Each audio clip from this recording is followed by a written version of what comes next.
ಇದರ ಪ್ರಾಥಮಿಕ ಶಾಲಾ ಶಿಕ್ಷಕರ ನೇಮಕಾತಿ ಇತ್ಯಾದಿ ಪರೀಕ್ಷೆಗಳಿಗೆ ನೀವೇನು ಸಿದ್ಧತೆಯನ್ನು ನಡೆಸ್ತಾ ಇದ್ದೀರಿ. ಸೊ ನಿಮಗೂ ಕೂಡ ಹೆಲ್ಪ್ ಆಗುತ್ತೆ. ಸೊ ಬಹುತೇಕ ಯೂನಿವರ್ಸಲ್ ಆಗಿರೋದ್ರಿಂದ 10th ಸ್ಟ್ಯಾಂಡರ್ಡ್ ಗಣಿತವನ್ನು ನೀವು ಅಭ್ಯಾಸ ಮಾಡಲೇಬೇಕು.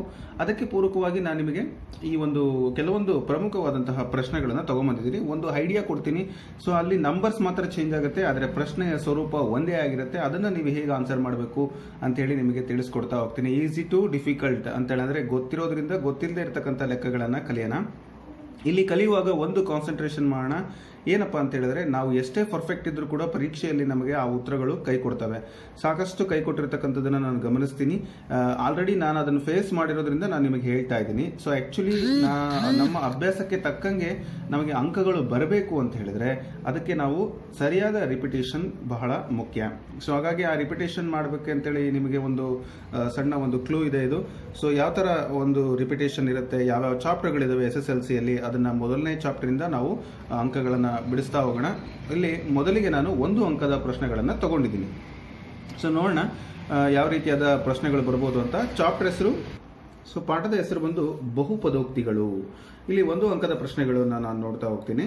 ಸೊ ಯಾವ್ಯಾವ ಇದಾವೆ ಅಂತ ನೋಡೋಣ. ಯಾವ ರೀತಿಯಾದ ಪ್ರಶ್ನೆಗಳು ಬರ್ಬೋದು. ಮೊದಲನೇ ಪ್ರಶ್ನೆ, 2x² - 8x + 6 ಬಹುಪದೋಕ್ತಿಯ ಮಹತ್ತರ ಘಾತವು ಅಂತ ಕೇಳಿದ್ದಾರೆ. So degree of the equation, ಇದಕ್ಕೆ ಪಾಲಿನಾಮಿಯಲ್ಗೆ ಇರ್ತಕ್ಕಂಥ ಡಿಗ್ರಿ ಯಾವುದು ಅಂತ. ಸೊ ಇಲ್ಲಿ ವೇರಿಯೇಬಲ್ನ ಹುಡುಕ್ರಿ. x ಇದೆ, x² ಇದೆ, x⁴ x⁴ ಇದೆ. ಯಾವ್ದು ದೊಡ್ಡದು ಇದರಲ್ಲಿ? ಸೊ 2 ದೊಡ್ಡದಾಗಿರೋದ್ರಿಂದ ಇದಕ್ಕೆ ಮಹತ್ತರ ಘಾತ 2 ಅಂತ ನೇರವಾಗಿ ಬರಿಬಹುದು. ಹಾಗೆಯೇ ಇಲ್ಲಿ 2x⁴ - 3x² + 5x + 6 ಅಂತ ಇದೆ. ಸೊ ಇಲ್ಲಿ ದೊಡ್ಡದು ಯಾವುದು? ವೇರಿಯೇಬಲ್ ಮೊದಲು ನೋಡೋದಾದ್ರೆ ಚರಾಕ್ಷರ x ಇದೆ, ಅದಕ್ಕೆ ಘಾತ 4, 2, 1. ಅದರಲ್ಲಿ 4 ದೊಡ್ಡದಾಗಿರೋದ್ರಿಂದ ನಾವು 4 ಮಹತ್ತರ ಘಾತ ಅಂತ ಹೇಳ್ಬೋದು. ಹಾಗೆಯೇ ಇನ್ನೊಂದು ಪ್ರಶ್ನೆಯನ್ನು ಕೊಟ್ಟಿದ್ದಾರೆ, 2x + 3 ಇದರ ಬಹುಪದೋಕ್ತಿಯ ಮಹತ್ತರ ಘಾತ ಯಾವುದು ಅಂತ. ಸೊ 2x + 3 ಅಂದಾಗ ವೇರಿಯೇಬಲ್ ಯಾವುದು? ಚರಾಕ್ಷರ ಯಾವುದು? x ನ ಘಾತ ಎಷ್ಟಿದೆ? 1, ಬೇರೆ ಎಲ್ಲೂ ಇಲ್ಲ. ಹಾಗಾಗಿ ನೇರವಾಗಿ ಉತ್ತರ 1 ಅಂತ ನೀವು ಬರಿಬಹುದು. ಹಾಗೆ ಮುಂದಿನ ಪ್ರಶ್ನೆಗೆ ಬರ್ತೀನಿ. ಇನ್ನೊಂಥರ ಯಾವುದು ಈ ಬಹುಪದೋಕ್ತಿಗಳಲ್ಲಿ ಹೇಗೆಲ್ಲ ಪ್ರಶ್ನೆಗಳನ್ನು ಕೇಳ್ಬೋದು ಅಂತ ನೋಡೋದಾದ್ರೆ, ಸೊ ಈ ರೀತಿ ಇದೆ ಪ್ರಶ್ನೆ. x = -1 ಆದಾಗ p of x = x² - 3x - 4 ಇದರ ಬೆಲೆ ಏನು ಅಂತ ಕೇಳಿದ್ದಾರೆ. ಸೊ ಇಲ್ಲಿ ಈ ಪಾಲಿನಾಮಿಯಲ್ ಅನ್ನು ಕೊಟ್ಟಿದ್ದಾರೆ. ಆ ಪಾಲಿನಾಮಿಯಲ್ಗೆ x ಜಾಗದಲ್ಲಿ -1 ಅನ್ನು ನಾವು ಸಬ್ಸ್ಟಿಟ್ಯೂಟ್ ಮಾಡಬೇಕು. ಅದಕ್ಕೆ ನಮಗೆ ವ್ಯಾಲ್ಯೂ ಸಿಕ್ಕತ್ತೆ. ಆಪ್ಷನ್ಸ್ ಇರ್ತವೆ. ಸೊ ನೀವು ಆಪ್ಷನ್ಸ್ ಬಗ್ಗೆ ತಲೆ ಕೆಡಿಸ್ಕೋಬೇಡಿ. ಉತ್ತರವನ್ನು ಹೇಗೆ ಕಂಡುಹಿಡಿಯೋದು ಅಂತ ನೋಡೋಣ. p of x = x² - 3x - 4 ಓಕೆನಾ. ಸೊ ಇಲ್ಲಿ x² ಅಂದರೆ ನಾವು p of -1 ತಗೊಂಡಿದ್ದೀವಿ. -1² - 3 -1 -4 ನೋಡಿ. ಇಲ್ಲಿ ನಾನು x² ಜಾಗದಲ್ಲಿ -1² ಬರ್ಕೊಂಡಿದ್ದೀನಿ, ಮೈನಸ್ ನಾಗೆ ಬರ್ಕೊಂಡಿದ್ದೀನಿ. 3 × x 3 × -1 -4 ಅಂತ ಇದೆ. ಸೊ ಇಲ್ಲಿ -1 × -1 +1 -3 -4 ಈಗ ಏನಾಗುತ್ತೆ ಇದರ ಬೆಲೆ ನೋಡಿ. 3 1 4, 4ರಲ್ಲಿ 4 ಹೋದರೆ 0. ಅಂದರೆ p of -1 = 0 ಬಂತು. ಇದರ ಬೆಲೆ ಎಷ್ಟು ಅಂತ ಕೇಳಿದ್ರೆ 0 ಅಂತ ನೀವು ನೇರವಾಗಿ ಹೇಳ್ಬೋದು. ಅದೇ ಥರ ಇನ್ನೊಂದು ಲೆಕ್ಕ ಇದೆ. ಸೊ ನೋಡೋಣ, ಇದನ್ನು ಮಾಡೋಣ ಇದೇ ಥರನೇ. x = 4 ಇದೆ ಆದಾಗ p of x = x² - 3x - 4ರ ಬೆಲೆ ಏನು ಅಂತ ಇದೆ. ಸೊ p of 4 = x² ಅಂದರೆ 4² - 3 × 4 - 4 ನೋಡಿ. 4 4 16, 3 4 12 -4. ಇಲ್ಲಿ 16, ಇಲ್ಲೇನಾಗುತ್ತೆ 4 2 6 ಅಂದರೆ -16 ಆಗುತ್ತೆ. 16ರಲ್ಲಿ 16 ಹೋದರೆ 0 ಆಗುತ್ತೆ. ಸೊ ಇದರ ಬೆಲೆ ಕೂಡ ಏನಾಯಿತು? 0 ಬಂತು. ಸೊ ಬರಲಿ, ಏನು ಬರುತ್ತೋ ಅದೇ ವ್ಯಾಲ್ಯೂನ ನಾವಿಲ್ಲಿ ಬರಿಬೇಕಾಗತ್ತೆ. ಈಸಿ ಅಲ್ವಾ? ಸೊ ನೆಕ್ಸ್ಟ್ ಅದೇ ಥರನೇ ಇನ್ನೊಂದು ಲೆಕ್ಕ ಇದೆ ಇಲ್ಲಿ, ಅದನ್ನು ಕೂಡ ನೋಡಿ. x = 2 ಆದಾಗ p of x = x³ - 2x² - 3x + 5 ಇದರ ಬೆಲೆ ಏನು ಅಂತ.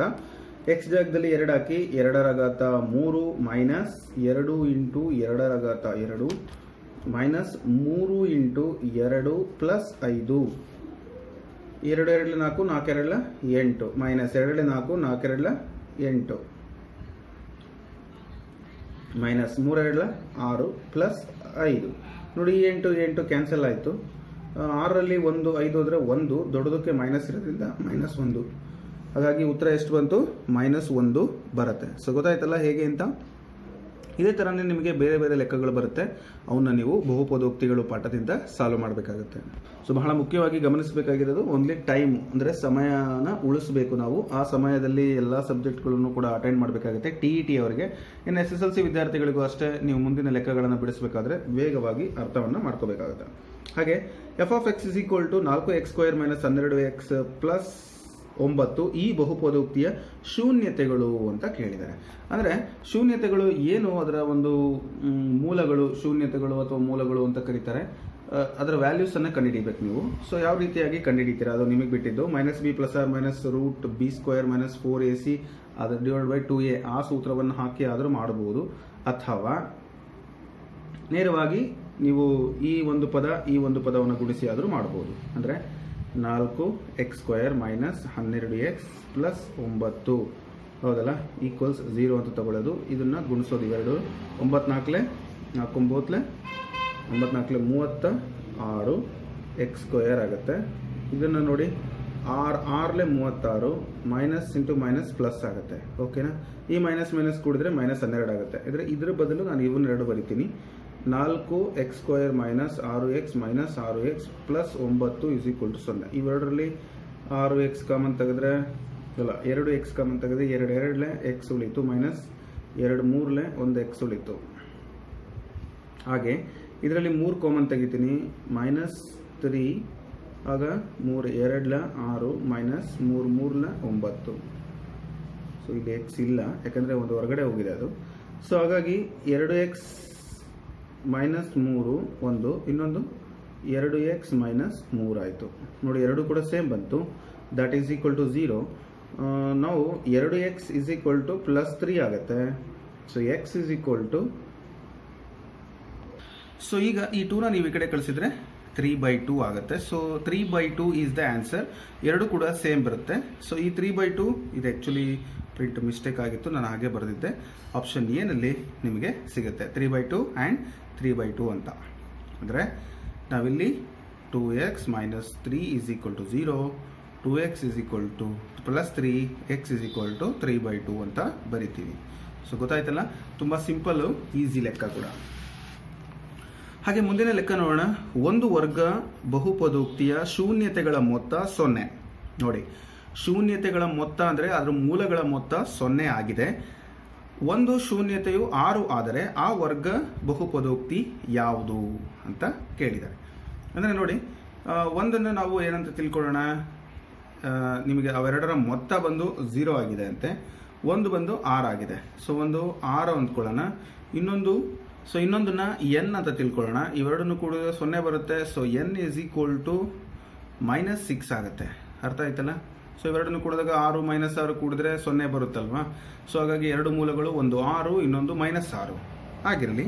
ಸೊ ಹಾಗಾದರೆ ಆ ಬಹುಪದೋಕ್ತಿಯನ್ನು ನಾವು ಕಂಡುಹಿಡಿಬೇಕಾದ್ರೆ ಒಂದು ಸೂತ್ರ ಇದೆ ನಿಮಗೆ. ಬಹುಪದೋಕ್ತಿಯನ್ನು ಬರಿಬೇಕಾದ್ರೆ, ವರ್ಗ ಬಹುಪದೋಕ್ತಿಯ ರಚನೆಯನ್ನು ಮಾಡಬೇಕಾದ್ರೆ, ಒಂದು x² ಮೈನಸ್ ಮೊತ್ತ, ಮೂಲಗಳ ಮೊತ್ತ ಇಂಟು x ಪ್ಲಸ್ ಗುಣಲಬ್ಧ.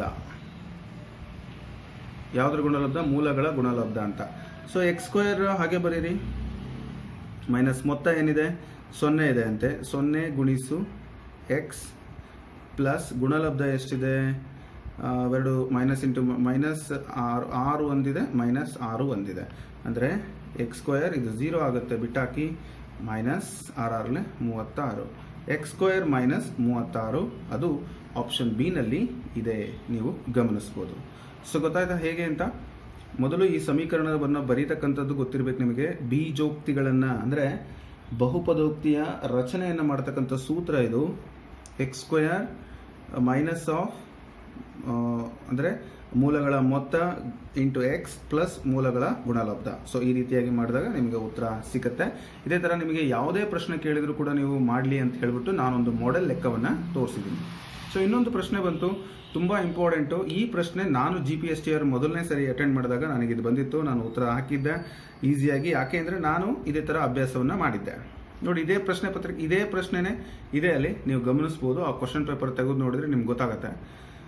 ಏನಿದೆ ಪ್ರಶ್ನೆ? y = f(x). ನಕ್ಷೆಯಲ್ಲಿ ಇದೊಂದು ನಕ್ಷೆ, ಬಹುಪದೋಕ್ತಿಯ ಶೂನ್ಯತೆಗಳ ಸಂಖ್ಯೆ. ಶೂನ್ಯತೆ ಅಂದರೆ ಎಕ್ಸ್ಗೆ ಎಲ್ಲಿ ಈಕ್ವಲ್ ಆಗಿರ್ತವೆ ಅಂತ. ಇದು ಈ ಲೈನ್ಗೆ ಎಷ್ಟು ಸರಿ ಟಚ್ ಆಗಿದೆ ನೋಡಿ, ಈ ಕರ್ವ್ ಒಂದು ಈ ಥರ ಹೋಗಿದೆಯಲ್ಲ. ಸೊ ಇಲ್ಲೊಂದು ಸರಿ, ಇಲ್ಲೊಂದು ಸರಿ, ಇಲ್ಲೊಂದು ಸರಿ, ಟೋಟಲ್ ಎಷ್ಟು ಸರಿ? 3 ಟೈಮ್ಸ್. ಹಾಗಾಗಿ 3 ಇದಕ್ಕೆ ಸರಿಯಾದ ಉತ್ತರ. ಶೂನ್ಯತೆಗಳು ಎಷ್ಟಿದಾವೆ? ಅದಕ್ಕೆ 3 ಇದಾವೆ ಅಂತಕ್ಕಂಥದ್ದು. ಅಲ್ಲಿ ಮೂಲಗಳು ಬರ್ತವೆ, ಎಕ್ಸ್ ಮತ್ತು ವೈ ಬೆಲೆಗಳು. ಇಲ್ಲಿ ಕೂಡ ಎಕ್ಸ್ ಮತ್ತು ವೈ ಬೆಲೆಗಳು ಬರ್ತವೆ, ಇಲ್ಲಿಯೂ ಎಕ್ಸ್ ಮತ್ತು ವೈ ಬೆಲೆಗಳು ಬರ್ತವೆ. ಸೊ ಹಾಗಾಗಿ 3 ಬಾರಿ ಬರ್ತವೆ ಮೂಲಗಳು. ಸೊ ಹಾಗಾಗಿ ಶೂನ್ಯತೆಗಳ ಸಂಖ್ಯೆ 3 ಅಂತೇಳಿ ನೀವು ಆಯ್ಕೆಯನ್ನ ಮಾಡಬೇಕು. ಸೊ ಹಾಗಾದ್ರೆ ಇನ್ನೊಂದು ಪ್ರಶ್ನೆ ನೋಡಿ, y = f(x) ನಕ್ಷೆಯಲ್ಲಿ ಬಹುಪದೋಕ್ತಿಯ ಶೂನ್ಯತೆಗಳ ಸಂಖ್ಯೆಯು. ಇದೊಂದು ಗ್ರಾಫ್ ಇದೆ, ಇದರ ಒಂದು ಶೂನ್ಯತೆಗಳು ಎಷ್ಟಿದಾವೆ ಅಂತ.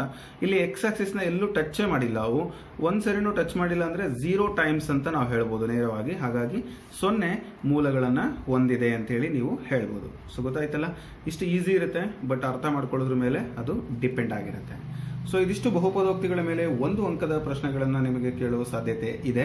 SSLC ವಿದ್ಯಾರ್ಥಿಗಳಾಗಿರ್ಬೋದು ಅಥವಾ ಪದವೀಧರ ಶಿಕ್ಷಕ ಹುದ್ದೆ ಆಕಾಂಕ್ಷಿಗಳಾಗಿರ್ಬೋದು, TET ಬರೀತಕ್ಕಿರ್ತಕ್ಕಂತಹ ಪತ್ರಿಕೆ 1, ಪತ್ರಿಕೆ 2ರ ಅಭ್ಯರ್ಥಿಗಳಾಗಿರ್ಬೋದು, ನಿಮ್ಮೆಲ್ಲರಿಗೂ ಕೂಡ ಇದು ಸಹಾಯವನ್ನು ಮಾಡ್ತದೆ. ಇನ್ನು ಮುಂದಿನ ಪ್ರಶ್ನೆಗಳು ಬಂದು ನಾನು ಸಂಭವನೀಯತೆಯಿಂದ ತೆಗೆದುಕೊಂಡಿದ್ದೀನಿ. ಸಂಭವನೀಯತೆ, ಈ ಪ್ರಾಬಬಿಲಿಟಿ ಅಂತ ನಾವೇನು ಕರಿತೀವಿ, ಅದರ ಮೇಲೆ ಒಂದು ಘಟನೆಯ ಸಂಭವನೀಯತೆಯು 1 ಆಗಿದ್ರೆ, ಅಂದ್ರೆ ಒಂದೇ ಆಗಿದೆ, ಡೆಫಿನೆಟ್ ಆಗಿ ಬಹಳ ಇಲ್ಲ, ಒಂದು ಘಟನೆಯ ಸಂಭವನೀಯತೆ ಒಂದೇ ಆಗಿದೆ, ಆದರೆ ಅದನ್ನು ನಾವು ಏನಂತ ಕರಿತೀವಿ ಅಂದ್ರೆ ಖಚಿತ ಘಟನೆ ಅಂತ ಕರಿತೀವಿ. ಏನಂತ ಕರಿತೀವಿ? ಖಚಿತ ಘಟನೆ. ಸೊ ಎಸ್ ಡೆಫಿನೆಟ್ ಒಂದು ಆಗಿ ಸಂಭವಿಸುತ್ತೆ ಅಂತಕ್ಕಂಥದ್ದು. ಖಚಿತ ಘಟನೆ ಎಂದರೇನು ಅಂತ ನಿಮ್ಮನ್ನು ಕೇಳ್ಬೋದು, ಅಥವಾ ಖಚಿತ ಘಟನೆಯ ಡೆಫಿನೇಷನ್ ಅನ್ನು ಕೂಡ ಕೊಡಬಹುದು. ಅಂದ್ರೆ ಒಂದು ಘಟನೆಯ ಸಂಭವನೀಯತೆ ಒಂದೇ ಆಗಿರಬೇಕು, ಅದನ್ನ ಖಚಿತ ಘಟನೆ ಅಂತ ಕರಿತೀವಿ. ಸೊ ಮುಂದಿನ ಪ್ರಶ್ನೆ ನೋಡ್ತೀನಿ. ರಾಜು ಮತ್ತು ರಾಮು ಒಂದು ಟೆನ್ನಿಸ್ ಪಂದ್ಯವನ್ನ ಆಡ್ತಾರೆ. ಏನಾಡ್ತಾರೆ? ಟೆನ್ನಿಸ್ ಪಂದ್ಯವನ್ನ ಆಡ್ತಾರೆ. ರಾಜು ಗೆಲ್ಲುವಂತ ಸಂಭವನೀಯತೆ 0.62 ಆದರೆ ರಾಮು ಗೆಲ್ಲುವಂತ ಸಂಭವನೀಯತೆ ಎಷ್ಟಿದೆ? ಇಬ್ಬರು ಸೇರಿ ಆಡ್ತಾರಲ್ವಾ. ಸೊ ಅದರಲ್ಲಿ ರಾಜು ಪ್ಲಸ್ ರಾಮು = 1 ಅಂತ. ಇವರಿಬ್ರು ಒಂದು ಸರಿ ಆಡ್ತಾರೆ. ಅದರಲ್ಲಿ ಈಗ ನಮಗೆ ಕೊಟ್ಟಿರ್ತಕ್ಕಂಥದ್ದು ರಾಜು ಗೆಲ್ಲುವ ಸಂಭವನೀಯತೆ ಕೊಟ್ಟಿದ್ದಾರೆ 0.62 ಪ್ಲಸ್ ಇವಂದು ಕೊಟ್ಟಿಲ್ಲ, ಹಾಗೆ ಬರ್ಕೊಂತೀನಿ = 1. ಸೊ ರಾಮು ಬೇಕು ಅಂತ ಹೇಳಿದ್ರೆ ರಾಮು = 1 ಮೈನಸ್ 0.62. ಅಂದರೆ ಇದನ್ನು ನೀವೇನು ಬರ್ಕೋಬಹುದು? 1.00 ಇದು 62 ಕಳೆಯೋದು ಗೊತ್ತಿದ್ದಲ್ಲ ನಿಮಗೆ.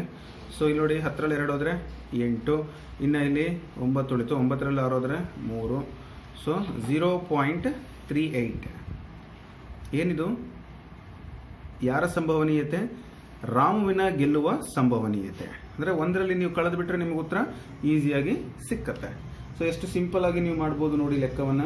ಸೊ ಇಷ್ಟು ಸಿಂಪಲ್ ಆಗಿ ನೀವು ಅರ್ಥ ಮಾಡ್ಕೊಳ್ಬೋದು. ಹಾಗೇನೆ ಮುಂದಿನ ಪ್ರಶ್ನೆಗೆ ಹೋಗ್ತೀನಿ. ಇಲ್ಲಿ P of E = 0.05 ಆದರೆ P of E' ನ ಸಂಭವನೀಯತೆಯು ಏನಾಗಿದೆ ಅಂತೇಳಿ ಕೇಳಿದ್ದಾರೆ. ಸೊ ಇಲ್ಲಿ ಈ ಎರಡು ಘಟನೆಗಳು ಒಟ್ಟಿಗೆ ನಡೆಯೋದ್ರಿಂದ ಇದು ಕೂಡಿದಾಗ ನಮಗೆ ಒಂದು ಉತ್ತರ ಬರುತ್ತೆ, P of E plus P of E' = 1 ಅಂತ.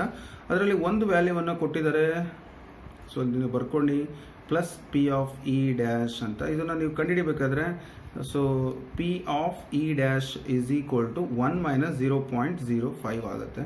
ಸೊ 1 ಮೈನಸ್ 0.05 ಅಂದರೆ 0.95 ಉತ್ತರ ಬರುತ್ತೆ. ಸೊ ಅದರ ಒಂದು ಸಂಭವನೀಯತೆ 0.95 ಅಂತ ಹೇಳ್ಬೋದು. ಸೊ ಗೊತ್ತಾಯ್ತಲ್ಲ ಹೇಗೆ ಅಂತ. ಅಂದರೆ ಮೊದಲನೇ ಲೆಕ್ಕ ಏನಿತ್ತು ಅದರ ಒಂದು ಸಿಮಿಲಾರಿಟಿ.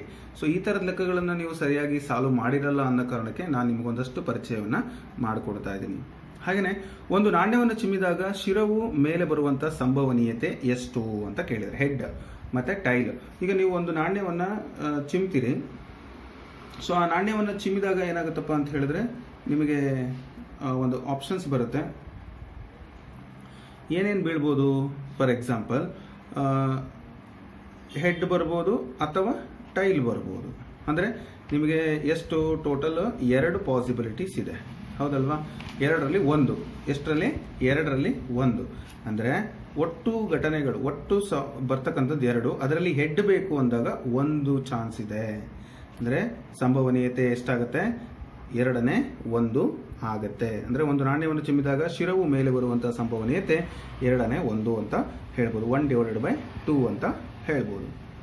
ಸೊ ಇನ್ನೊಂದು ಪ್ರಶ್ನೆ ಇದೆ, ಸಿಂಪಲ್ ಪ್ರಶ್ನೆ ಇದು. ಮತ್ತು ಒಂದು ಪ್ರಯೋಗದ ಎಲ್ಲ ಪ್ರಾಥಮಿಕ ಘಟನೆಗಳ ಮೊತ್ತ, ಒಂದು ಪ್ರಯೋಗದ ಎಲ್ಲ ಪ್ರಾಥಮಿಕ ಘಟನೆಗಳ ಮೊತ್ತ ಏನಾಗಿರುತ್ತೆ ಅಂತ ಹೇಳಿದ್ರೆ ಉತ್ತರ 1 ಆಗಿರುತ್ತೆ. ಯಾವುದೇ ಪ್ರಯೋಗ ಆಗಿರ್ಬೋದು, ಒಂದು ಪ್ರಯೋಗ ಅದರ ಒಂದು ಪ್ರಾಥಮಿಕ ಘಟನೆಗಳು ಏನು ನಡೀತವೆ ಅವೆಲ್ಲವುಗಳ ಮೊತ್ತ ಏನಾಗಿರುತ್ತೆ, ಒಂದೇ ಆಗಿರುತ್ತೆ. ಸೊ ನಾನು ಅದರ ಮೇಲೇ ನಿಮಗೆ ಒಂದು ಆಟವನ್ನು ಟೆನ್ನಿಸ್ ಆಟವನ್ನು ಆಡುವಾಗ ರಾಜು ಮತ್ತು ರಾಮುವಿನ ಸಂಭವನೀಯತೆಯಲ್ಲಿ 2 ಕೂಡಿದರೆ 1 ಅಂತ ಹೇಳಿದ್ದೆ. ಸೊ ಅದಕ್ಕಾಗಿ ಎಲ್ಲ ಅವುಗಳ ಮೊತ್ತ, ಎಲ್ಲ ಘಟನೆಗಳ ಮೊತ್ತ, ಒಂದು ಪ್ರಯೋಗದ ಎಲ್ಲ ಪ್ರಾಥಮಿಕ ಘಟನೆಗಳ ಮೊತ್ತ 1 ಆಗಿರುತ್ತೆ. ಸೊ ಸಂಭವನೀಯತೆಯಲ್ಲಿ ಬರ್ತಕ್ಕಂಥ ಪ್ರಶ್ನೆಗಳನ್ನು ನಾವು ನೋಡಿದ್ದೀವಿ. ಅದೇ ಥರನೇ ಮುಂದಿನ ಕಾನ್ಸೆಪ್ಟಲ್ಲಿ ವರ್ಗ ಸಮೀಕರಣಗಳ ಬಗ್ಗೆ ಈಗ ಚರ್ಚೆ ಮಾಡೋಣ. ಸೊ ಈ ಒಂದು ವರ್ಗ ಸಮೀಕರಣಗಳ ಮೇಲೆ ಬರ್ತಕ್ಕಂಥ ಪ್ರಶ್ನೆಗಳು ಯಾವಿದಾವೆ ನೋಡೋಣ. ಒಂದು ವರ್ಗ ಸಮೀಕರಣದಲ್ಲಿ b² - 4ac = 0 ಅಂದರೆ ಇದು b² - 4ac ಅಂತ ಹೇಳಿ ಕೊಟ್ಟಿದ್ದಾರೆ. ಇದೇನು ಅಂತ ನಿಮಗೆ ಈಗ ಆಲ್ರೆಡಿ ಗೊತ್ತಾಯಿತು. ಸೊ ಆದರೆ ಆ ಸಮೀಕರಣದ ಮೂಲಗಳ ಸ್ವಭಾವ, ಸೊ ಶೋಧಕ ಅಂತ ನಾವು ಕರಿತೀವಿ, ಡೆಲ್ಟಾ ಅಂತ ಕೂಡ ಕರಿತೀವಿ. ಈ ಶೋಧಕದ ಬೆಲೆ 0 ಆಗಿದ್ರೆ ಏನಾಗುತ್ತೆ, ಸಮ ಮತ್ತು ವಾಸ್ತವವಾಗಿರುತ್ತೆ. ಅಂದರೆ ಡೆಲ್ಟಾ = 0 ಆದರೆ ಸಮ ಮತ್ತು ವಾಸ್ತವ ಆಗಿರುತ್ತೆ. ಇನ್ ಕೇಸ್ ಈ ಒಂದು ಡೆಲ್ಟಾ >0, 0ಗಿಂತ ಜಾಸ್ತಿ ಇದ್ರೆ ಭಿನ್ನ ಮತ್ತು ವಾಸ್ತವ ಸಂಖ್ಯೆಗಳಾಗಿರ್ತವೆ. ಅದನ್ನು ಕೂಡ ಕೇಳ್ಬೋದು. -1 ಆದರೆ ಅಥವಾ +1 ಆದರೆ ಅಥವಾ 5 ಆದರೆ 6 ಆದರೆ ಏನೋ ಒಂದು ಕೊಟ್ಟಿರ್ತಾರೆ, 0 ಅಲ್ಲ ಅಂತ. ಇನ್ನು 0ಗಿಂತ ಕಡಿಮೆ ಇದ್ರೆ, ಸೊ 0ಗಿಂತನೂ ಕಡಿಮೆ ಇದ್ರೆ ಅದನ್ನ ವಾಸ್ತವ ಮೂಲಗಳಲ್ಲ ಅಂತ ಹೇಳ್ಬೋದು, ಅಥವಾ ಊಹಾ ಮೂಲಗಳು ಅಂತ ಕೂಡ ಕರಿತೀವಿ, ಇಮ್ಯಾಜಿನರಿ ನಂಬರ್ಸ್ ಅಂತ ನಾವು ಹೇಳ್ಬೋದು. ಸೊ ಗೊತ್ತಾಯ್ತಲ್ಲ, ಇದಿಷ್ಟು ಮೂಲಗಳ ಸ್ವಭಾವದ ಮೇಲೆ. ನಾನು ಇದ್ರ ಬಗ್ಗೆ ಆಲ್ರೆಡಿ ನಿಮಗೆ ವಿಡಿಯೋ ಕ್ಲಾಸ್ಗಳಲ್ಲಿ ತಿಳಿಸಿರ್ತೀನಿ. ಹಿಂದಿನ ವಿಡಿಯೋಗಳನ್ನು ನೋಡಿದ್ರೆ ನಿಮಗೊಂದು ಐಡಿಯಾ ಬರುತ್ತೆ. ಸೊ ಆದಾಗ್ಯೂ ಒಂದ್ಸರಿ ನಿಮಗೆ ಗೊತ್ತಿರಲಿ ಅಂತ ಹೇಳ್ಬಿಟ್ಟು ನಾನು ಮಾಹಿತಿಯನ್ನು ಕೊಟ್ಟಿದ್ದೀನಿ.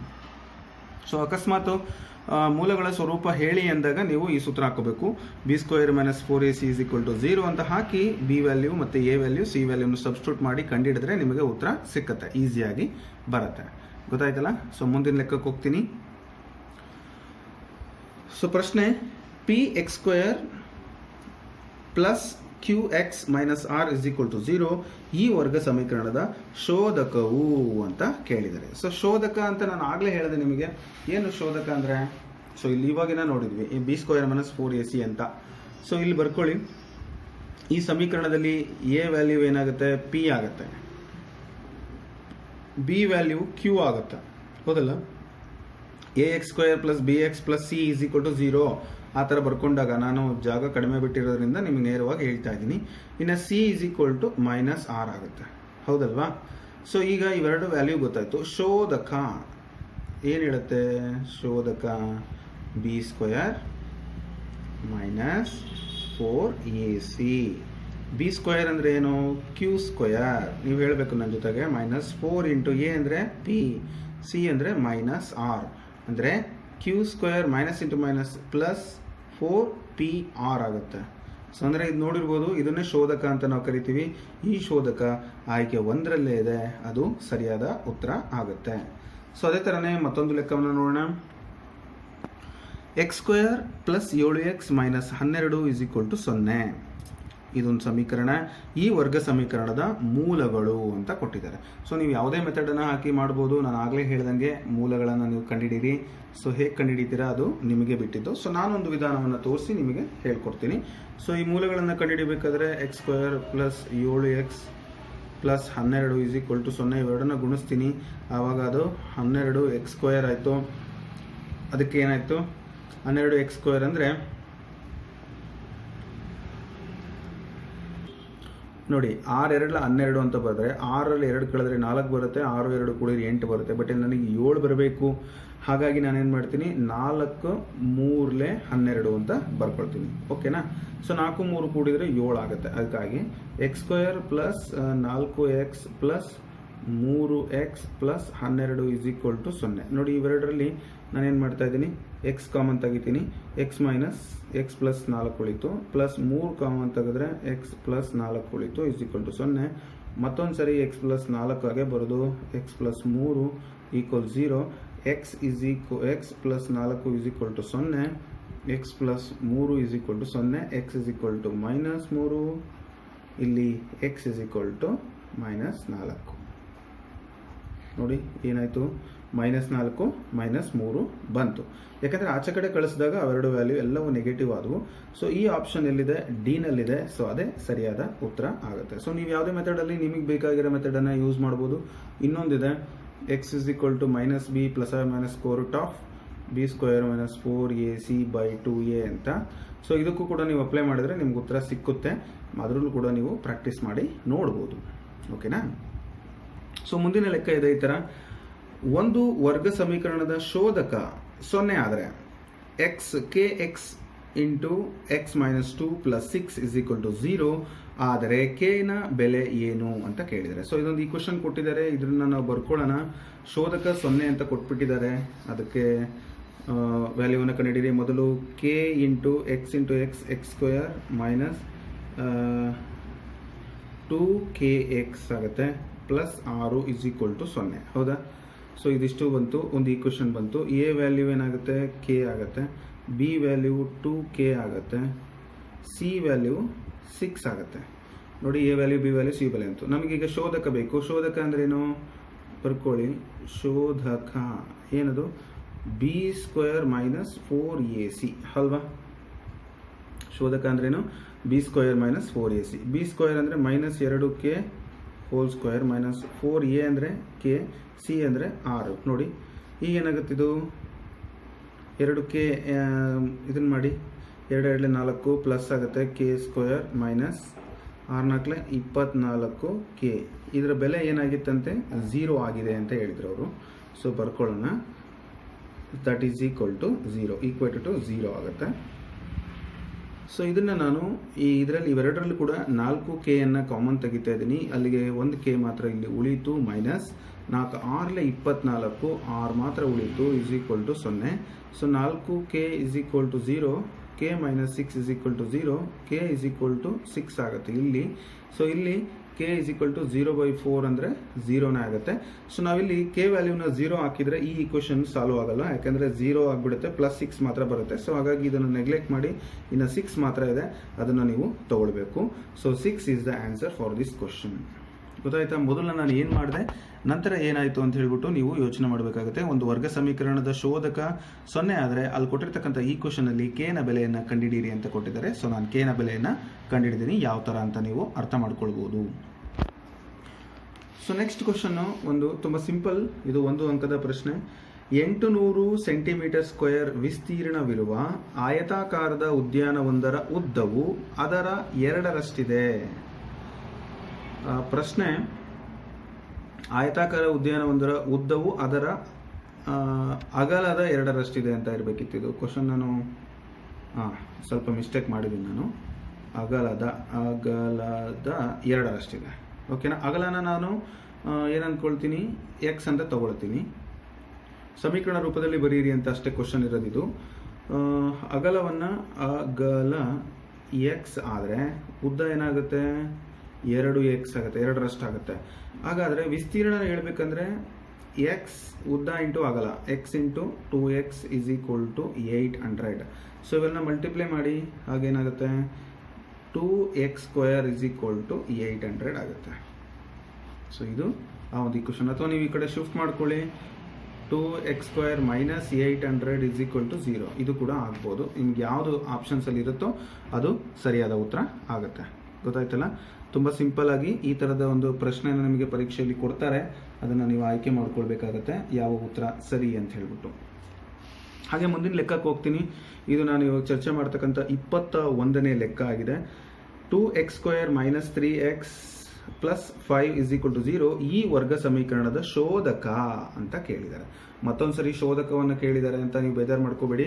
ಸೇಮ್ a = 2, b ಏನು, ax² + bx + c. b ಅಂದರೆ -3, c ಅಂದರೆ 5. ಫಾಸ್ಟಾಗಿ ಮಾಡೋದು ಕಲಿಬೇಕು. ಶೋಧಕ = ಏನು, ಡೆಲ್ಟಾ ಅಂತ ಕರಿತೀವಿ ಇದನ್ನು. ಶೋಧಕ b² - 4ac. ಹೌದಲ್ವಾ?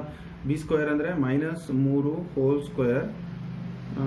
b ವ್ಯಾಲ್ಯೂ -3 ಅಲ್ಲ, ಅದಕ್ಕೆ 4 × a ಅಂದರೆ 2, c ಅಂದರೆ 5. 3 3 9, -4 2 8, 8 5 40. ಸೊ 40ರಲ್ಲಿ 9 ಹೋದರೆ 31, ದೊಡ್ಡದಕ್ಕೆ ಮೈನಸ್ ಇರೋದ್ರಿಂದ -31 ಶೋಧಕ ಆಗುತ್ತೆ. ಆಪ್ಷನ್ ಡಿ ನಲ್ಲಿ ಆ ಉತ್ತರ ಇದೆ. ಇದನ್ನೇ ನಾವು ನೇರವಾದ ಉತ್ತರ ಅಂತ ಹೇಳ್ತೀವಿ. ಯಾಕಂದರೆ ಗೊತ್ತಿರೋದ್ರಿಂದ ನಾನು ನಿಮಗೆ ಹೇಳ್ಕೊಡ್ಲಿಕ್ಕೆ ಹೋಗಲಿಲ್ಲ ಜಾಸ್ತಿ ಡೀಟೇಲ್ ಆಗಿ. ಸೊ ನೀಟಾಗಿ ಅರ್ಥ ಆಗುತ್ತೆ ಅಂತೇಳಿ ಮುಂದೆ ಹೋಗ್ತಾ ಇದ್ದೀನಿ. ಮತ್ತೊಂದು ಪ್ರಶ್ನೆ ಇದೆ ಇಲ್ಲಿ, ಇದು 22ನೇ ಪ್ರಶ್ನೆ. x² - 2x -2 ಇಂಟು 3 - x ನ ಆದರ್ಶ ರೂಪ. ಸೊ ಇದನ್ನು ಒಂದು ಆದರ್ಶ ರೂಪವಾಗಿ ಬರೆದಾಗ ಇಲ್ಲಿ ಯಾವ ಉತ್ತರ ಬರುತ್ತೆ ಅಂತ ನೋಡೋಣ. x² - 2x ಇದನ್ನು ಮಲ್ಟಿಪ್ಲೈ ಮಾಡಿ 2 3 6 minus into minus plus 2x ಆಗುತ್ತೆ. ಒಂದು ಕಡೆ ತಗೊಳ್ಳೋಣ, x² - 2x ಈ ಕಡೆ ಬಂದರೆ ಅದು -2x ಆಗುತ್ತೆ, ಪ್ಲಸ್ 6 = 0. ಆವಾಗ x² ಮೈನಸ್ ಪ್ಲಸ್ ಕೂಡಬೇಕಲ್ಲ, 2 ಮೈನಸ್ ಇದೆ ಅಂದರೆ, ಪ್ಲಸ್ 6 = 0. ಗೊತ್ತಾಯ್ತಲ್ಲ ಈ ಕ್ವಶನ್ ಯಾವುದಿರುತ್ತೆ ನೋಡಿ. 2x - 4x plus 6 = 0. ಇದು ಬಂದು ಆಪ್ಷನ್ ಬಿ ನಲ್ಲಿದೆ. ಅದು ಅದಕ್ಕೆ ಸರಿಯಾದ ಉತ್ತರ ಆಗುತ್ತೆ. ಇದು ಆದರ್ಶ ರೂಪವನ್ನು ಬರೀತಕ್ಕಂಥದ್ದು. ಸೊ ಮುಂದಿನ ಪ್ರಶ್ನೆಗೆ ಹೋಗ್ತೀನಿ.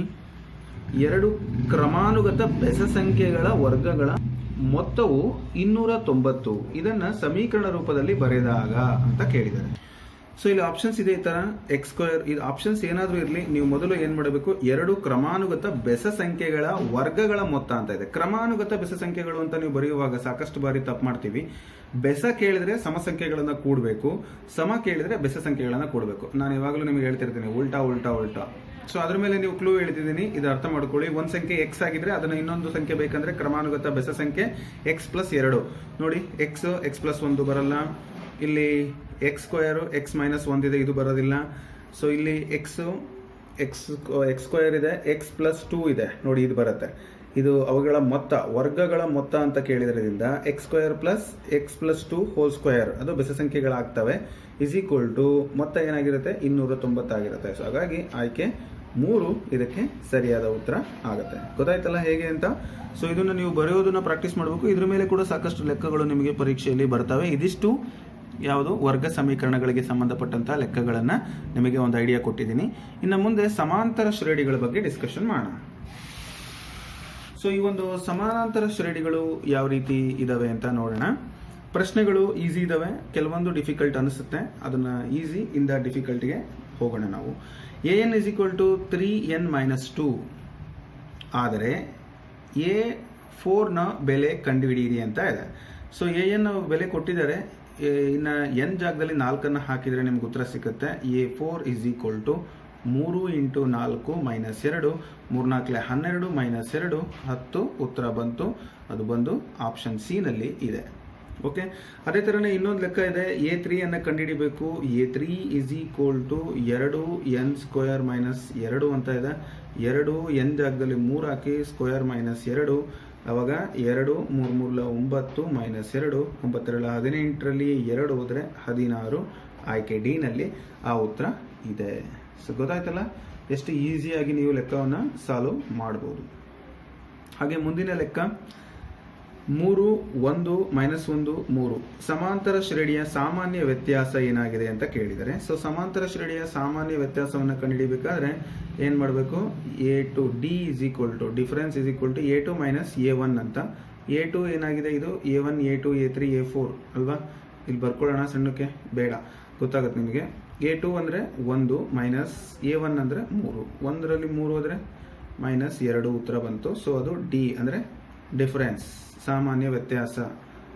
ಆಯ್ಕೆ ಬಿ ನಲ್ಲಿ ಇದೆ, ಅದು ಸರಿಯಾದ ಉತ್ತರ. ಗೊತ್ತಾಯ್ತಲ್ಲ. a2 - a1 ಅಥವಾ a3 - a2 ಯಾವುದಾದ್ರೂ ಆಗಿರಬಹುದು. ಸೊ ನೆಕ್ಸ್ಟ್ ಕ್ವಶನ್ನು, ಸೊ ಅದನ್ನು ವೆಯ್ಟ್ ಇಟ್ಟಿದ್ದೆ ಅಷ್ಟೇ, ಅದು ಇರಲಿ. ಈಗ 2 5 8 ಸಮಾಂತರ ಶ್ರೇಣಿಯ 6ನೇ ಪದ ಕೇಳಿದ್ದಾರೆ. ಸೊ ಸಮಾನಾಂತರ ಶ್ರೇಣಿಯ 6ನೇ ಪದ. ಸೊ ನೀವು ಮಾಡ್ತಿರಲ್ಲ ಈ ಲೆಕ್ಕವನ್ನ. ಸೊ ನನಗಿಂತ ಮುಂಚೆ ನೀವು ಮಾಡಿ, ನಂತರ ಈ ವಿಡಿಯೋವನ್ನು ನೋಡೋದ್ರಿಂದ ನಿಮಗೆ ಇನ್ನಷ್ಟು ಕಾನ್ಫಿಡೆನ್ಸ್ ಬರುತ್ತೆ. ಸೊ ಸಮಾಂತರ ಶ್ರೇಣಿಯ nನೇ ಪದವನ್ನು ಕಂಡುಹಿಡಿಯುವ ಸೂತ್ರ ಏನು ಹೇಳಿ. an = a + n - 1 × d. a + n - 1 × d, a + n - 1 × d. ಎಷ್ಟು ಸರಿ ಹೇಳ್ಕೊಂತೀರಾ? ಸೊ ಲೆಕ್ಕ ಇಲ್ಲದೆ ಎಷ್ಟು ಸರಿ ಹೇಳ್ಕೋಬೇಕು. a ವ್ಯಾಲ್ಯೂ ಏನು, ಮೊದಲನೇದೇ 2 ಪ್ಲಸ್ n ಅಂದರೆ ಗೊತ್ತಿಲ್ಲ, 6ನೇ ಪದ ಅಲ್ವಾ. ಎಸ್ ಅಂದರೆ 6 - 1. ಡಿ ಅಂದ್ರೇನು ನೋಡಿ, ಆವಾಗಲೇ ಹೇಳಿದ್ದೆ ನಾನು, D is equal to A2 minus A1 ಅಂತ. A2 ಅಂದರೆ 5 ಮೈನಸ್ 2 3 ಉತ್ತರ ಬಂತು. ಸೊ ಡಿ ಜಾಗದಲ್ಲಿ 3 ಹಾಕಿ. ಸೊ ಅಲ್ಲಿಗೆ 2 ಪ್ಲಸ್ 5 ಗುಣಿಸು 3 5 3 15 2 ಪ್ಲಸ್ 15 ಅಂದರೆ 17 ಉತ್ತರ ಬಂತು. ಓಕೆನಾ? So this is what your answer.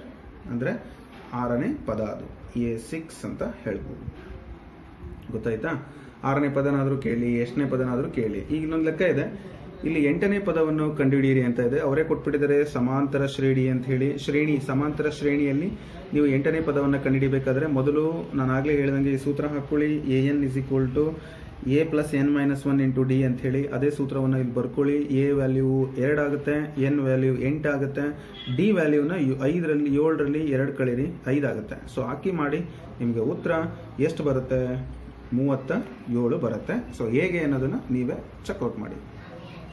So ಮುಂದಿನ ಲೆಕ್ಕ ಅದೇ ಥರನೇ ಇದೆ. AN is equal to 5 minus 2N ಅಂತ ಇದೆ. ಆದರೆ A3ನ ಬೆಲೆ ಏನು ಅಂತ ಇದೆ. ನೇರವಾಗಿ ಬೇಗ ಮಾಡಿಬಿಡೋಣ. A3 is equal to 5 into minus 2 of 3, that is 5 minus 3 2 6 minus 1. Option ಡಿನಲ್ಲಿ ಬಂತು ಉತ್ತರ. ಸೊ ನೆಕ್ಸ್ಟು ಇಲ್ಲೊಂದು ಕ್ವಶನ್ ಇದೆ. 30ನೇ ಪ್ರಶ್ನೆ ನಾನು ಇವತ್ತಿನ ತರಗತಿಯಲ್ಲಿ ಮಾಡ್ತಾ ಇರ್ತಕ್ಕಂಥದ್ದು. 4 2 0 ಮೈನಸ್ 2 4 2 0 ಮೈನಸ್ 2 ಸಮಾಂತರ ಶ್ರೇಣಿಯ ಎನ್ನನೇ ಪದ ಅಂತ ಕೇಳಿದ್ದಾರೆ.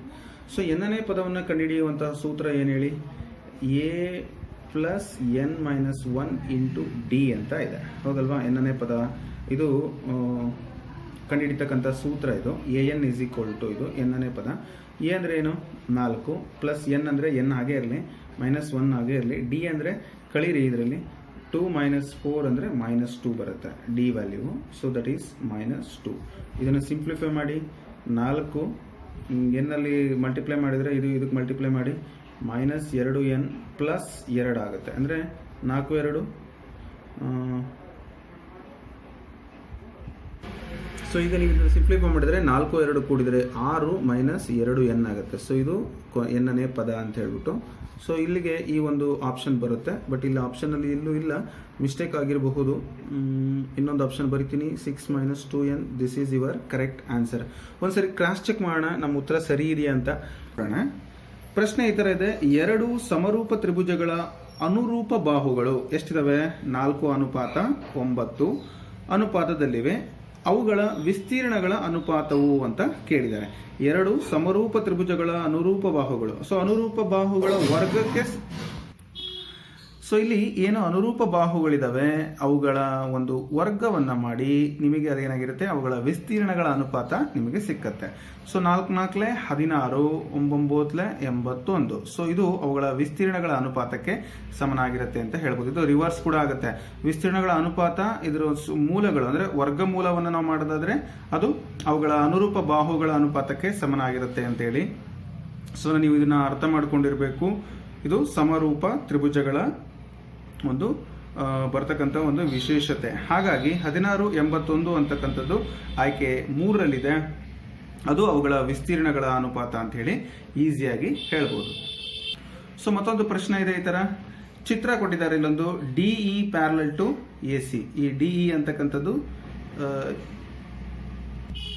ಸೊ ಇದು BC, ಅದು AC ಅಲ್ಲ, ಮಿಸ್ಟೇಕ್ ಆಗಿ ಬರ್ದಿದ್ದೀನಿ.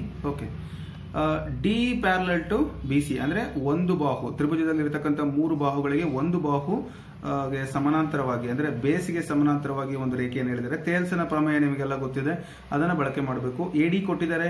AD 1 centimetre, AD 1 centimetre, DB 2 centimetre, ಇನ್ನು AE ಬಂದು 3 ಸೆಂಟಿಮೀಟರ್. ಹಾಗಾದ್ರೆ EC ಎಷ್ಟು ಅಂತ ಕೇಳಿದ್ದಾರೆ, ಇದನ್ನು ಕೇಳಿದ್ದಾರೆ. ಸೊ ನಮಗೀಗ ಆಲ್ರೆಡಿ ಗೊತ್ತಿರೋದ್ರಿಂದ ಅನುಪಾತ ಬರ್ಕೊಳ್ಳೋಣ. AD by DB equals AE by EC ಆಗುತ್ತೆ. AD ಎಷ್ಟು? 1, ಇದು 2 ಇಸ್ ಈಕ್ವಲ್ ಟು AE ಅಂದರೆ 3 EC. ಸೊ ಕ್ರಾಸ್ ಮಲ್ಟಿಪ್ಲೈ ಮಾಡಿ 2 3 6. So EC is equal to 6 centimetre ಬರುತ್ತೆ. ಗೊತ್ತಾಯ್ತಲ್ಲ ಹೇಗೆ ಅಂತ ಹೇಳ್ಬಿಟ್ಟು? ತುಂಬ ಸಿಂಪಲ್ಲು. ಆಪ್ಷನ್ ಡಿ ನಲ್ಲಿ ಆ ಉತ್ತರ ಇದೆ. ಹಾಗಾಗಿ ಆಪ್ಷನ್ ಡಿ ಇದಕ್ಕೆ ನೇರವಾದ ಸರಿಯಾದ ಉತ್ತರ ಆಗುತ್ತೆ. ಹಾಗೆ ಮುಂದಿನ ಲೆಕ್ಕವನ್ನು ನೋಡಿ, ಈ ಕೆಳಗಿನವುಗಳಲ್ಲಿ ಪೈಥಾಗೋರಿಯ ತ್ರಿವಳಿಗಳು ಯಾವುವು ಅಂತ ಕೇಳಿದ್ದಾರೆ. ಸೊ 3, 6, 5, 5, 12, 13. ಸೊ 3, 6, 5 ಟ್ರೈ ಮಾಡಿ.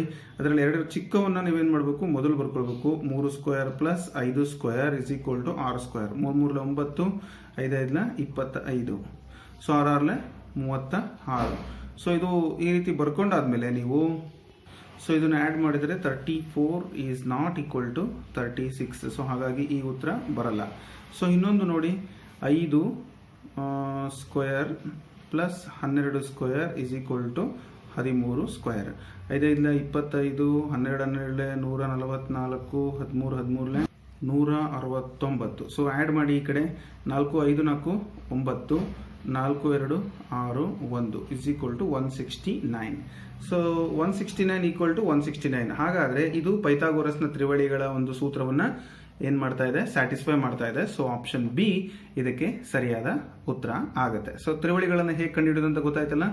ಎರಡು ದೊಡ್ಡದಿರೋದನ್ನ ನೀವು ವಿಕರಣ ಅಂತ ತಿಳ್ಕೋಬೇಕು. ಎರಡು ಚಿಕ್ಕವನ್ನ ನೀವು ಅವುಗಳ ವರ್ಗಗಳ ಮೊತ್ತವು ಆ ಒಂದು ವಿಕರಣದ ಮೊತ್ತಕ್ಕೆ ಸಮನಾಗಿರಬೇಕು. ಇನ್ನೆರಡು ನಾವು ಕಂಡುಹಿಡಿಯುವಂಥ ಅವಶ್ಯಕತೆ ಇಲ್ಲ, ಯಾಕೆಂದರೆ ನಮಗೆ ಉತ್ತರ ಆಲ್ರೆಡಿ ಸಿಕ್ಕಿದೆ. ಸೊ ಮುಂದಿನ ಪ್ರಶ್ನೆ ನೋಡೋಣ. ಪ್ರಶ್ನೆ ಈ ಥರ ಇದೆ, ಒಂದು ಲಂಬಕೋನ ತ್ರಿಭುಜ ಎ ಬಿ ಸಿ ಯಲ್ಲಿ ಸಿ ಕೋನ 90 ಡಿಗ್ರಿ ಕೊಟ್ಟಿದ್ದಾರೆ. ಈ ತ್ರಿಭುಜವನ್ನು ನೋಡಿ, ಸಿ ಕೋನ 90 ಡಿಗ್ರಿ ಕೊಟ್ಟಿದ್ದಾರೆ. ಎ ಬಿ 5 ಸೆಂಟಿಮೀಟರ್ ಕೊಟ್ಟಿದ್ದಾರೆ.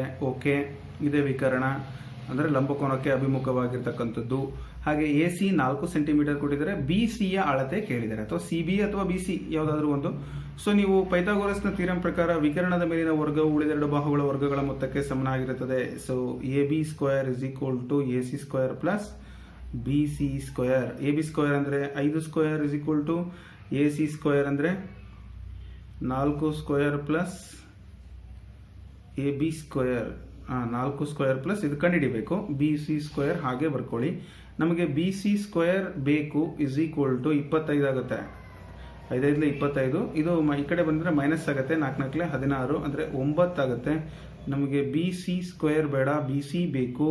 B C square is equal to 3 square ಅಂತ ಬರೀಬೋದು. ಸ್ಕ್ವೇರ್ಗೂ ಇದಕ್ಕೂ ಕ್ಯಾನ್ಸಲ್ ಆದರೆ 3 ಸೆಂಟಿಮೀಟರ್ ಉತ್ತರ ಬರುತ್ತೆ. ಸೊ ಈ 3 ಸೆಂಟಿಮೀಟರ್ ಅಂತಕ್ಕಂಥದ್ದು ಆಪ್ಷನ್ ಬಿ ನಲ್ಲಿ ನಾವು ನೋಡ್ಬೋದು. ಸೊ ಈ ಥರದ ಲೆಕ್ಕಗಳನ್ನು ನಿಮಗೆ ಪರೀಕ್ಷೆಯಲ್ಲಿ ಕೇಳ್ಬೋದು. ಪತ್ರಿಕೆ 1 ಅವರಿಗೆ ಬಹಳಷ್ಟು ಸೂಕ್ತವಾಗಿ ಇದು ಅರ್ಥ ಆಗಬೇಕು. ಇದನ್ನು ನಾವು ಬೇರೆ ಮೆಥಡಲ್ಲಿ ಕೂಡ ಈ ಲೆಕ್ಕವನ್ನು ಇದೇ ಥರ ಕೊಡೋದಿಲ್ಲ. ಬೇರೆ ಯಾವುದಾದ್ರೂ ಒಂದು ಕಂಬ, ಅದಕ್ಕೆ ಒಂದು ಏಣಿ ಹಾಕಿರ್ತಾರೆ. ಸೊ ಇಲ್ಲಿಂದ ಇಲ್ಲಿವರೆಗೂ ಎಷ್ಟು ದೂರ ಇದೆ ಅಂತ ಕೇಳಿಬಿಡ್ತಾರೆ ಪ್ರಶ್ನೆನ. ಸೊ ಮತ್ತೊಮ್ಮೆ ಪ್ರಶ್ನೆ ನಿಮಗೆ ಕ್ಲಿಯರ್ ಆಗಿ ಅರ್ಥ ಮಾಡಿಸ್ತೀನಿ. ಒಂದು ಗೋಡೆ ಇದೆ, ಗೋಡೆ ಎತ್ತರ 4 ಸೆಂಟಿಮೀಟರ್ ಅಥವಾ 4 ಅಡಿ ಇದೆ. ಸೊ ಅದಕ್ಕೆ ಒಂದು ಏಣಿಯನ್ನು ಹಾಕಲಾಗಿದೆ. 5 ಅಡಿ ಎತ್ತರದ ಒಂದು ಏಣಿಯನ್ನು ತುದಿಯವರೆಗೆ ಹಾಕಲಾಗಿದೆ. ಹಾಗಾದರೆ ಗೋಡೆಯ ಪಾದದಿಂದ ಈ ಒಂದು ಏಣಿಯ ಕೆಳ ತುದಿಗೆ ಇರುವಂಥ ದೂರ ಎಷ್ಟು ಅಂತ ಕೇಳ್ತಾರೆ. ಸೊ ಅವಾಗ ನೀವೇನು ಮಾಡಬೇಕು, ಪ್ರಶ್ನೆ ಈಸಿ ಅಲ್ವಾ, ಅದನ್ನು ಪೈಥಾಗೋರಸ್ನ ಥಿಯರಂ ಅಂತ ತಿಳ್ಕೊಂಡು ಮಾಡಬೇಕಾಗತ್ತೆ. ಸೊ ನೀವು ಇದನ್ನು ಈಸಿಯಾಗಿ ಕಂಡುಹಿಡಿಬೇಕಾಗತ್ತೆ. ಸೊ ಅದೇ ಥರ ಮುಂದಿನ ಪ್ರಶ್ನೆಗೆ ಬರ್ತೀನಿ. ಪ್ರಶ್ನೆ ಈ ಥರ ಇದೆ. ಆವಾಗಲೇ ನಿಮಗೆ ಮೊದಲನೇ ಪ್ರಶ್ನೆ ಏನು ತೋರಿಸಿದ್ದೆ ಅದೇ ಥರದ ಪ್ರಶ್ನೆ ಇದು, ಅದರ ರಿವರ್ಸ್. 2 ಸಮರೂಪ ತ್ರಿಭುಜಗಳ ವಿಸ್ತೀರ್ಣಗಳು 81:16. ಅವುಗಳ ಅನುರೂಪ ಬಾಹುಗಳ ವರ್ಗಗಳ ಅನುಪಾತ ಯಾವುದು ಅಂತ. ಸೊ ಇವನ್ನ ಬರ್ಕೊಳ್ಳಿ.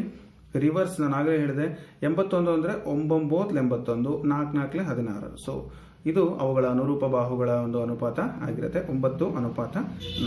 ಹಾಗಾಗಿ ಆಯ್ಕೆ 3 ಇದಕ್ಕೆ ಸರಿಯಾದ ಉತ್ತರ. ಗೊತ್ತಾಯ್ತಲ್ಲ, ಮೊದಲನೇ ಪ್ರಶ್ನೆ ಏನಿತ್ತು ಅದರ ಇನ್ನೊಂದ್ಸರಿ ನಿಮ್ಗೆ ನೋಡಬೇಕಾದ್ರೆ ಅಲ್ಲಿದ್ದಂತಹ ಪ್ರಶ್ನೆ ಇದು ರಿವರ್ಸ್ ಕ್ವಶನ್ ಆಗಿದೆ. 2 ಸಮರೂಪ ತ್ರಿಭುಜಗಳ ಅನುರೂಪ ಬಾಹುಗಳು 4:9 ಅನುಪಾತದಲ್ಲಿವೆ. ಅವುಗಳ ವಿಸ್ತೀರ್ಣಗಳ ಅನುಪಾತ ಕೇಳಿದರೆ, ಸೊ ಅವುಗಳನ್ನು ನೀವು ವರ್ಗ ಮಾಡಿದರೆ ವಿಸ್ತೀರ್ಣಗಳ ಅನುಪಾತ ಸಿಗುತ್ತೆ. ಅದನ್ನು ವರ್ಗಮೂಲ ಮಾಡಿದರೆ ಅವುಗಳ ಬಾಹುಗಳ ಅನುಪಾತ ನಿಮಗೆ ಸಿಕ್ಕತ್ತೆ. ಸೊ ಮುಂದಿನ ಪ್ರಶ್ನೆ, ಒಂದು ಲಂಬಕೋನ ತ್ರಿಭುಜ ಎ ಬಿ ಸಿ ಯಲ್ಲಿ A B is equal to 10 centimetre, B C is equal to 8 centimetre, A C is equal to 6 centimetre ಆದಾಗ ಲಂಬಕೋನವಿರುವ ಶೃಂಗ ಯಾವುದು ಅಂತ ಕೇಳಿದ್ದಾರೆ. ಸೊ ನೀವೊಂದು ಲಂಬಕೋನ ತ್ರಿಭುಜವನ್ನು ಹಾಕ್ಕೊಳ್ಳಿ, ಓಕೆನಾ. ಈ ಥರ ಈ ಮೈನು ನಿಮಗೆ ಬೇಕಾಗಿರ್ತಕ್ಕಂಥದ್ದು ಎ ಬಿ ಸಿ ತ್ರಿಭುಜ. ಎ ಬಿ 10 ಸೆಂಟಿಮೀಟರ್, 10 8 6 ಅಂತ ಇದೆ. ಸೊ ಇದು ದೊಡ್ಡದು 10 ಸೆಂಟಿಮೀಟರ್ ಅದೇ ವಿಕರಣ ಅಂತ ಕರಿತೀವಿ. ಅದೇನಾಗಿರುತ್ತೆ, ಎ ಬಿ ಆಗಿರುತ್ತೆ. ಉಳಿದಿದ್ದು ಸಿ ಇಲ್ಲಿ ಬರುತ್ತೆ ನೋಡಿ. ಬಿ ಸಿ ಎಷ್ಟಿದೆ, 8 ಸೆಂಟಿಮೀಟರ್ ಇದೆ. ಇನ್ನೊಂದು 6 ಸೆಂಟಿಮೀಟರ್ ಇದೆ.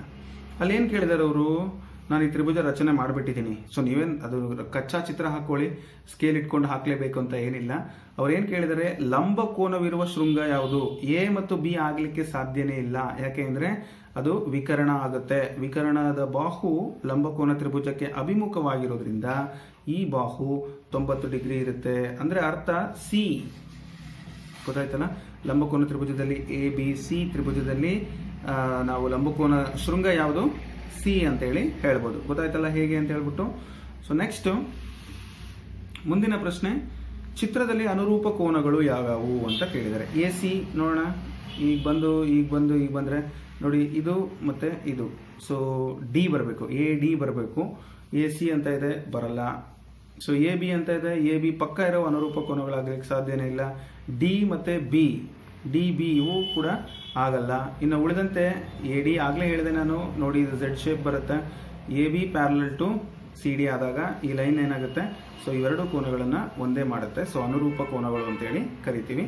ಸೊ ಎ ಮತ್ತು ಡಿ ಇದಕ್ಕೆ ಸರಿಯಾದ ಉತ್ತರ.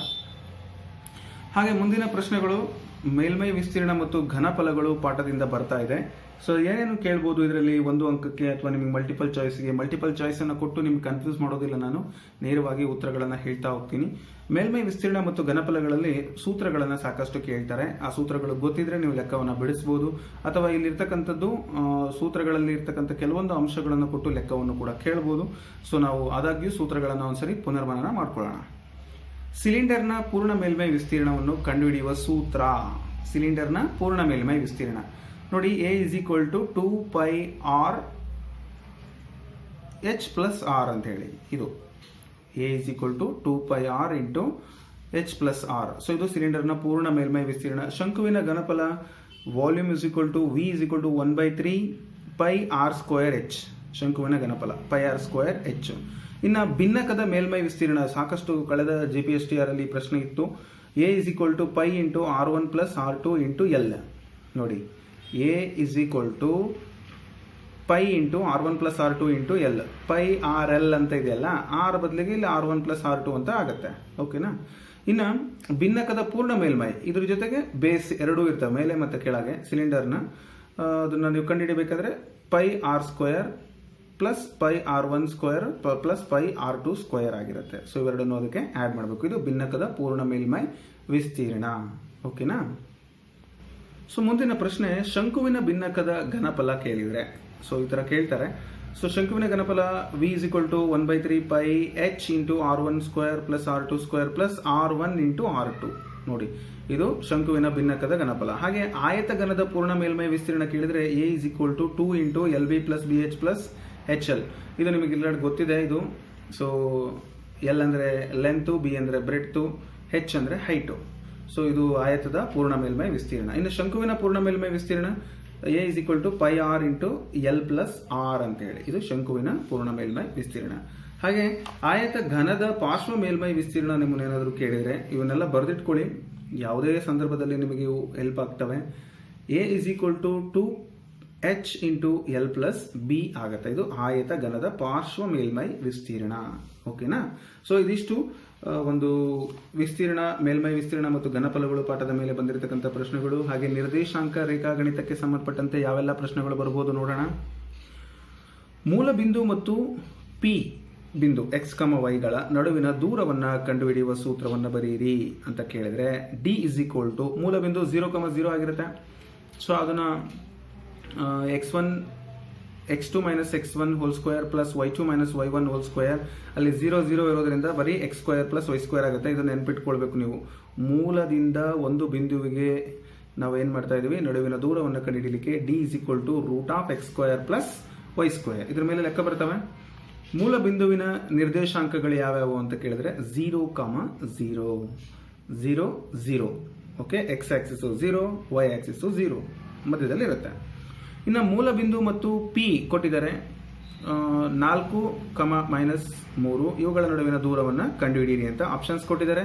ಸೊ ಆಪ್ಷನ್ಸ್ ಏನಾದರೂ ಇರಲಿ, ಮೂಲ ಬಿಂದುವಿನಿಂದ ಕಂಡುಹಿಡಿಯುವಂಥ ದೂರ ನಮಗೆ ಗೊತ್ತಿದೆ √x² ಪ್ಲಸ್ y². ಹೌದಲ್ಲ?